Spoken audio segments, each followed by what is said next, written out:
रूस की पार्लियामेंट ने जौहरी तजुर्बात न करने के आलमी मुआहदे comprehensive nuclear test ban treaty (CTBT) की तौसीक न करने की मंजूरी दी। गैर मुल्की खबर एजेंसी के मुताबिक रूसी पार्लियामेंट में इस हवाले से होने वाली वोटिंग के दौरान CTBT मुआहदे की तौसीक न करने के हक में 156 वोट डाले गए, जबकि मुआहदे की तौसीक न करने की मुखालफत में कोई वोट नहीं डाला गया। खबर एजेंसी के मुताबिक रूस की जानिब से जौहरी तजुर्बे न करने के मुआहदे की तौसीक मनसूख करने के मामले का आखिरी मरहला बाकी है।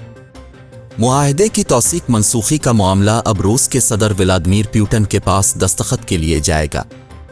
गैर मुल्की खबर एजेंसी के मुताबिक रूस की जानिब से कहा गया है कि जब तक अमेरिका जौहरी टेस्ट नहीं करता तो मॉस्को भी इस चीज़ से बाहर रहेगा, लेकिन न्यूक्लियर माहिरीन की जानिब से खदशा जाहिर किया गया है रूस जौहरी टेस्ट से चंद कदम के फासले पर है, जो यूक्रेन जंग के हालात में एक खतरनाक सूरत हाल को जन्म दे सकती है।